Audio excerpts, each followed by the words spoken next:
Ditën e sotme është një ditë shumë e rëndësishme për qytetarët e Vlorës, pasi ne në këto 2 vite qytetarët e Vlorës kanë ndruar 3 kryetar bashkie dhe jo më kot kemi ardhur në zgjedhje dhe i ftoj të gjithë qytetarët e Vlorës që të dalin nga shtëpitë e tyre, të votojnë masivisht.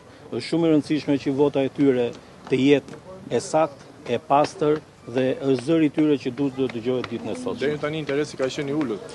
Interesi ka qenë i ulët, ashtu si unë e kam shprehur në të gjitha intervistat që kam dhënë, do ketë një bojkotim të klasës politike. Klasa politike sot do marrë një leksion dhe leksioni do fillojë nga Vlora. Sot do jetë herë e parë që Vlora do prodhoj politikë. Aq më shumë kam edhe një kërkesë tjetër. Unë ja u garantoj të gjithë qytetarëve të Vlorës që vota e tyre do lexohet me ndershmëri dhe të gjithë ata komisioner ose numërues të cilët do vijojnë në pjesën pas pjesës së votimit do përgjigjen me çdo mjet ligjor përpara ligjit nëse vota e qytetarëve tjetërsohet.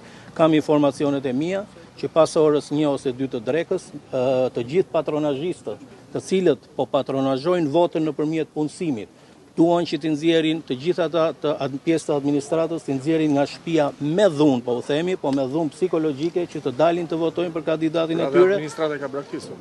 Absolutisht administrata e ka braktisur dhe ju do ta shikoni që e gjithë administrata dhe ata që do vjen ta votojnë do ketë një vot kundër, sepse do jetë një vot kundër këtij sistemi dhe do jetë një vot e cila me të vërtet duhet jetë e tillë. Pasi kemi parë në këto 2 vite çka ka ndodhur me Bashkinë e Vlorës. Zoti Nika, sa besoni tek fitoria juaj në këto zgjedhje? Unë kam hyrë për të fituar, ju e keni parë që pavarësisht presioneve politike, unë jam regjistruar me një vendim gjykate nga kolegji zgjedhor. Presionet politike kanë ardhur nga të dyja palët, pasi e kam shprehur dhe më përpara. Ka qenë një garë e identifikuar me kandidat të identifikuar në mënyrë që ata e kanë ditur që pjesëmarrja do jetë e ulët. Unë ju them që me këtë ritëm pjesëmarrja nuk do ta kaloj 15%. Gjë që pse votuat edhe vendosur shenjën. Sepse të them të drejtën, unë vi nga e djasta dhe vi nga të gjitha departamentet dhe nga gjithë struktura e djastë, aq më shumë që janë të gjithë të djastët të cilët më motivuan për të futur në këtë garë, pasi nuk e gjetën veten e tyre te kandidati tjetër i cili ishte i imponuar.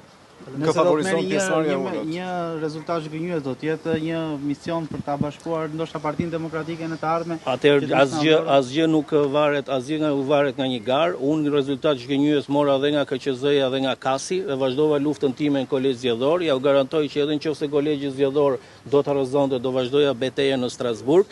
Ajo që unë them që unë e kam ftuar 3 herë në debat, duke bërë tag herën e tretë edhe kryeministrin dhe deputetët, kandidatën e Partisë Socialiste për të dalë në debat për diskutuar programin për Vlorën dhe për qytetin, gjithmonë ka refuzuar